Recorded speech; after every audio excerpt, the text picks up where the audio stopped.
Good afternoon, everyone, and welcome to the Inside the Regulators Room panel today. If you are building, investing, or operating in fintech or virtual assets in the Middle East and North Africa region, it means that this session is so important and so attractive for all of you. During this panel, we're going to discuss the real bottlenecks related to the cryptocurrencies, related to the governance, the compliance, leverage, and the stablecoin safety, straightforward from the regulator perspective and the region's fintech leadership. So, representing the industry voice, we are joined by Namir Khan.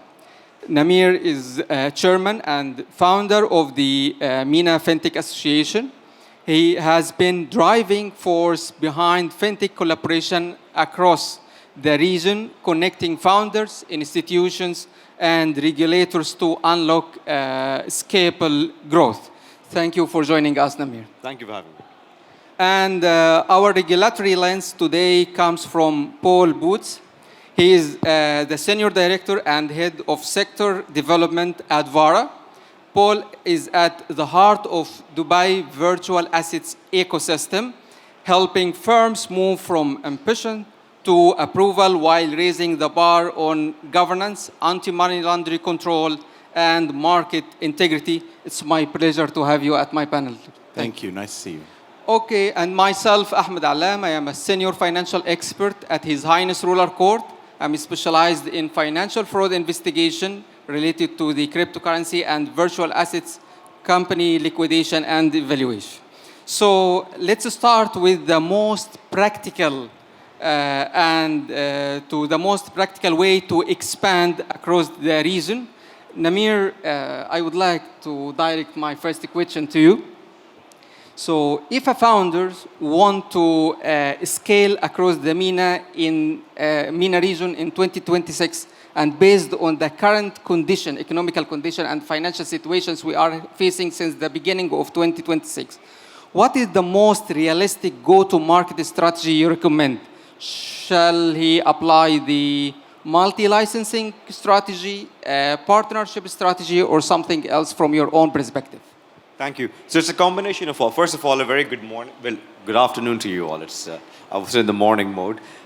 It's going to be a combination of all, right? So if you're looking to expand yourself into the region, yes, when you look at the region, UAE is your launch pad. Let's not basically, it's a given point. It gives you the projection. People see you. Platforms see you. You get to be seen in different parts of the world because, of course, you've launched in the UAE. So I call UAE like the Dubai Mall of the world, right? So where everyone comes in and everyone looks up to it. The second is in terms of the licensing factor, critical. Yes, we do have differences in different countries when it comes to the licensing regime. So if you are looking to enter into the region, always keep that in mind, and if you are operating in some sort of regulated play, that you would be required to deal with licenses, which of course means additional capital that you would need. So keep that in mind always. There's no way around. Third is that if you do not have the licenses trajectory, then of course partnerships play an extremely critical role. Now, a lot of times, many companies make the mistake that they would come into the market, they can operate, they'll do their business as usual, but that doesn't really work over here in this part of the world. So, a lot of founders that come from the West think that they would actually replicate the same thing that's happening in the West, and be that the regulatory part of the view or anything else. But that replication does not really work over here. You have to pivot. The other important thing is that you need to have people on ground. If you have a good go-to market, you need to have people on ground. If you do not have people on ground, you will struggle. And that is very clear. The reason why you would struggle is that you need to understand the cultural nuances of this, of this specific region. So you have to adapt to it. And fifth thing is going to be that if you're operating in the region over here, see, listen, it's one of the most expensive cities in the world today. right? Yes, the lifestyle is there, everything is there. So you need to keep revenue in mind. A lot of founders make the mistake that they would come, I think different parts of the world, same issue, that you will come, you will burn, and then of course you struggle after that.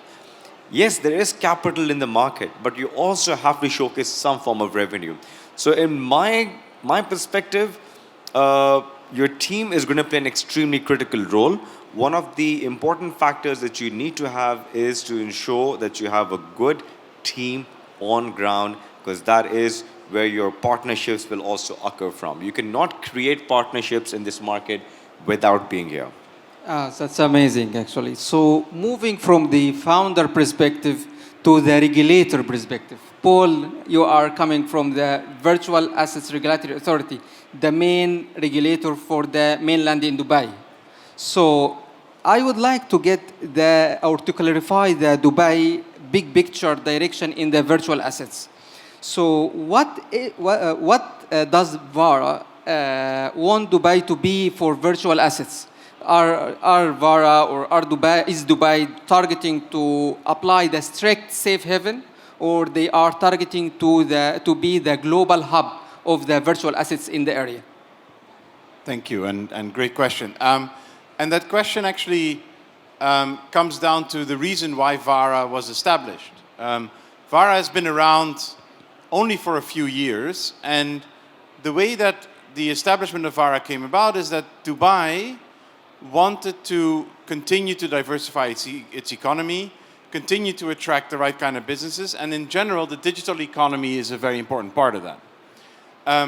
When you then start to think about, okay, how do we attract the digital economy? How do we continue to contribute to the D33 agenda to double the GDP by 2033? You need to look at doing that responsibly. So the easier answer to your question is actually it's both. We want to, on the one side, make sure that virtual assets and the digital economy contributes a significant amount to the overall economy of Dubai, but we don't want to do that without looking at doing it in a responsible way.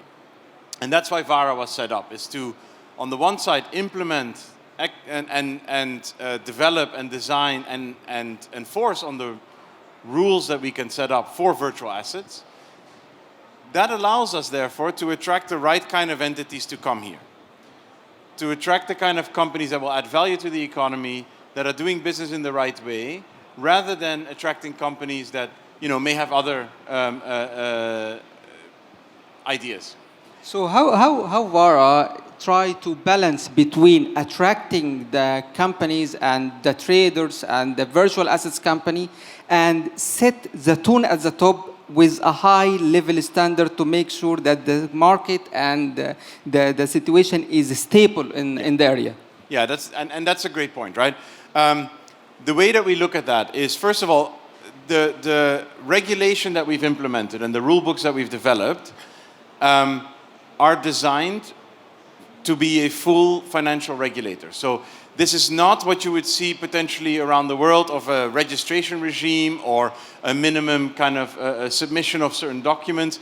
We look at companies from an activity point of view. So we don't regulate the products, we don't regulate their technology, but we regulate the activity that they do.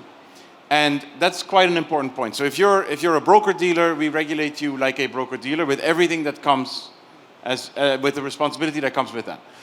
We have, the way that our rule books are set up is we have 4 mandatory rule books that every single entity has to comply with. Those rule books deal with corporate governance, they deal with market conduct, they deal with the kind of elements that we as a regulator wish to see every single entity comply with.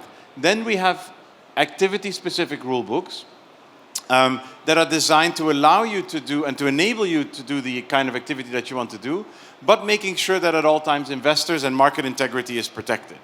Okay, amazing. So coming to Namir again. Now VARA puts a policy, and putting the policy is easy. But the most difficult side is to prove that this policy is effective and valid on the ground. So what evidence convince you, Namir, that the firm's anti-money laundering program, for example, is effective in practice, not just on the paper? If it's not just on the paper, I mean, by the end of the day, that's where the regulators again come into play. VARA did, I mean, I always say that's a positive sign. VARA did find a lot of, quite a few players recently. But that happens when the regulator is proactive. So you may have something on paper, like we all like, when I built a company long before, I mean, I wrote everything in my compliance documents. We do this, we do this, we do this, we do this, and the banks would generally end up approving it, right? I mean, that's how it is. But then, eventually, someone is going to conduct an audit on you, especially the regulators. And at this point, where we have the FATF, which is quite aggressively looking at what the country is doing. VARA is then also looking at quite aggressively what their licensed entities are doing, the regulators' entities are doing. They will conduct audits anytime that they want to. And the other thing is that in order to basically, so companies should always realize there's no getting away from this. Whether you do it on paper or whether you forge any sort of internal documents or, you forge a way out in terms of creating a technical way out of it. It's not going to work. Second is the supervisory tech which the regulators are using today, which basically is quite more advanced versus what we thought before it was. So regulators will find their own way to get through it. So from my perspective, if anyone says that we, on paper we are compliant, eventually it's going to cost you more. So as they say, like, what's the cost of doing it versus the cost of not doing it? So the cost of not doing is eventually going to be more because the fines are going to be hefty for you. Amazing. Okay. So, Paul, you are dealing with hundreds of companies. Some of them are fully licensed. Others are in the process of getting the full license. So, based on this experience you gained during all of this journey, what is the most difficult or what is the most challenge face the founders in the licensing journey at VARA? The difficulties that companies have had has actually evolved. If you look at when VARA was first set up, new regulations come in, everybody, of course, has to study them, has to get used to them. But also, we're regulating an industry that, if you look 10 years ago, was really operating without any global regulations because no regulator wanted to touch it. The industry was set up in a way to go against what the traditional systems were doing. So a lot of companies that we originally dealt with were years ago set up not with regulation in mind. So they had to catch up to what the regulators were asking them to do. That took time, that takes effort, they have to hire people for that, they have to build these policies and actually implement them and so on. So that's kind of how it started.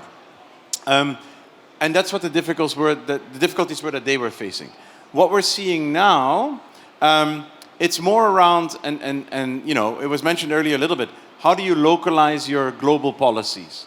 How do you not get distracted in your licensing process? Because there's lots of regulators around the world now. Global exchanges and broker-dealers and companies who want to operate in different jurisdictions want to get licensed. They want to actively be able to tell their customers that they comply with regulations. And therefore, sometimes teams will get distracted. I've seen entities that have 4 or 5 different regulatory license applications around the world that they are working on. And then, of course, the process is going to take longer because your team only has a certain amount of time. The process that you go through when you get a regulatory license is not easy. It does require work, and it's designed to do so because we want to make sure that these entities are fully compliant with the regulations. But if your teams are working on 4 or 5 applications at the same time, first of all, it becomes more difficult for them to know which one is which and how to localize everything. But also, they will get distracted because each and every one of those regulators will ask you questions. So it's kind of evolving. Right now, you have entities that are coming in regulation first. They're setting up their company. They're almost hiring their compliance team before they're hiring a sales team at times. But that also means that they're trying to get many applications and then sometimes get distracted. So in a brief, I believe in our audience, a lot of them from the side of the company which would like to register under VARA. But they complain in somehow that there is a lot of difficulties they are facing during the registration process. So what make VARA distinguished compared to other jurisdictions to apply or to get registered under VARA? Well, I think we have some of the elements and the feedback that I'm getting is, yes, that process will take time, and we talked about that. But that's just how it is. Our rule books are very clear, and because we are activity-based, it allows entities to do a lot more. Once they are licensed, it opens you up to do a lot more business. I always give the example, if we are licensing an exchange, we license them with the policies and procedures that we're looking to see from an exchange. We do not tell you which coins or which tokens or which products can be listed and traded on your exchange. That's up to you to determine and what you want to offer to your customers. We look at the process that you go through to get comfortable listing something like that. And that is a big advantage that VARA has had, and why we've been able to attract so many companies, and why we now have more than 40 licensed entities, which as a number in itself may not sound like a lot, but if you compare it to other jurisdictions around the world and regulators, that is by far the largest number under one individual regulator.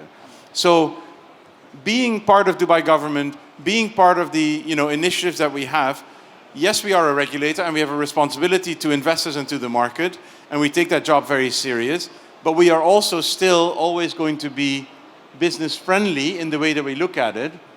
And we truly believe that as a regulator, we are set up to enable the right businesses to succeed from Dubai, not to stop them from doing business. Okay. Just okay, to Nabil. add to what Paul was saying, right? So it also is very much dependent on the type of licensing partner that you have. So the complaints that I've seen as well, like, oh, VARA is taking time, but look at the licensing partner you're working with, right? Do they have the track record of working with a regulator? A lot of times, people get their hands burnt. Companies get their hands burnt by working with the wrong licensing partner. And ChatGPT is not your licensing partner, just Yes. FYI, because we've So- seen that as well. Yeah, yeah. So that is a very critical point. So if you're looking to get yourself licensed, of course, which means you need to put in a big amount of capital to get your license, you also need to ensure that you do your strong due diligence on the partner that you're using in order to acquire that license. See, that partner needs to understand the regulations inside out. Okay, amazing. I would like to move to other topic because we talk a lot about the registrations and the founders or the registration process under the VARA. I would like to talk about the leverage. And Namir, I would like to get the maximum benefit from your experience regarding the trading process and all of that. So the retail leverage is one of the most sensitive topics in the market nowadays. So should high leverage be offered to the users or to the retail users in the region? And if yes, if you are a decision maker, what is the safeguard would you put to guarantee the high level of safety once it comes to the leverage related to the retail user? I mean, I would leave that to the regulators to decide, but at the same time, I mean, there needs to be some sort of, then of course the cap needs to be there. I can't name a number, but there needs to be some sort of cap. Because by the end of the day, the volatility in the market is really high. We have a lot of people who would end up losing a lot of, the hard-earned wealth as well. And we have seen that in crypto as well before. So it is always good to have that cap. And in terms of I would say, when we talk about the regulations, there's always has been a negative, commentary that comes out that the regulations are basically restricting us. Well, we find it quite restrictive initially as organizations, but eventually on the retail side, it's actually much beneficial for the users when they are contained in a certain environment. Because, I mean, I have personally seen in the digital asset space, people make millions and also lose millions within minutes and hours. So that can give you a lot of access to wealth, but at the same time, it's very risky. But when you tempt the retail user, on the retail side, people get tempted. And eventually, people end up losing as well. So you don't want to be on that side where you end up losing more than you gain. So I won't really put a number over here, but I would certainly say that yes, the regulatory cap is going to be extremely critical in such a volatile environment. Okay, so from also the consumer side, the consumer protection must be non-negotiable, right? So for retail consumer, Paul, where is the red line for consumer or for consumer harm? On other word, we can say that what product or behavior create unacceptable harm to consumer based on the aggregated experience you get during your work. Yeah, so indeed, I mean, as a regulator, a big part of our role is consumer protection, investor protection. The way that we've structured our rule books are to make sure that the entities that these investors engage with have the right check marks and the right policies in place, and do not open up those investors to products and services that they don't know about or cannot deal with. So from the way that we look at that, a lot of that comes down to the way that you market yourself, the way that you have policies and procedures in place to those investors, and also your disclaimers to them, right? And I want to jump quickly on the point of kind of leverage and derivatives and so on. One of the things, and I think that shows very clearly from a regulatory point of view how we operate, is when we first set up, we did not yet look at derivatives, for instance, as a topic. We very quickly had a few entities that were licensed by us that came to us to say, listen, a big part of our business is derivatives. How can we do this? And we worked to design a specific pilot around that topic where we allowed these entities, and initially maybe not with retail investors and so on, but in a very controlled way with guardrails, to operate for some time. And we are in final stages now of working and updating our rule books so that any and all entities can start to look at offering derivatives in a very responsible way. So we look at very much to see how do we create guardrails to start with, what can we learn from that, where we then put the limits. It depends on the product, it depends on the type of investor, it depends on the type of entity as well, right? So that is all kind of described, and we will work with entities on that. But it's just an example to show you, yes, it's a topic we take very serious, but that doesn't mean we're just going to say no. It means we're going to say, how can we do this where all parties are protected? But I believe that it could be a very controversial issue once you will put some restriction for using the leverage from the perspective of the consumer or the retail user. Because you will put some standard, it means that you will limit the benefits. However, you are target to limit the loss as well. Correct. So it could bring a lot of controversial issue from the consumer perspective and from the company and retailer perspective as well. I mean, consumers would never be happy, right? In that case, right? Because you're getting restricted by the end of the day. Okay, I'll give a small example. If crypto was not regulated today, what would happen? You know what would happen? Unlimited amount of scams as well would happen. Any financial system would do it, right? So regulations are not going to stifle innovation. Regulations steer innovation. And to be very honest and fair, we have had the discussion before, and in a business school we were with, we had one of the universities, Department of State of the US, reach out to us over here to understand how VARA and FSRA have established their rule books for digital assets. So it's not about basically, creating limitations. It's about creating guardrails to protect the consumer. That's the most critical thing.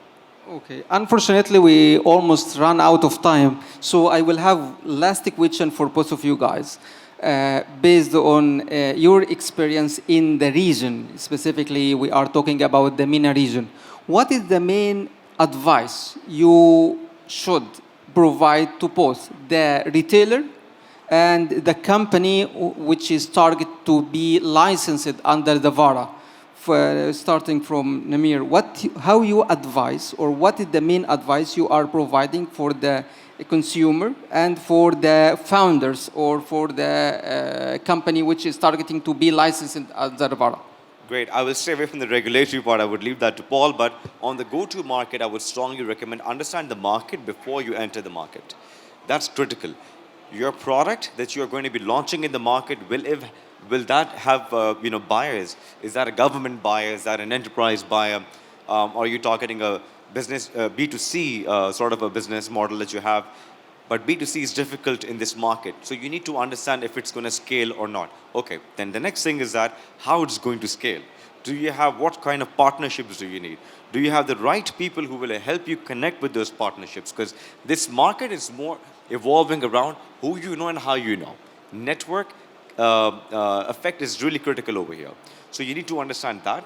And third, unit economics. Please make sure if you're launching a platform over here as an organization, your unit economics make sense, because otherwise you will end up burning your hands again.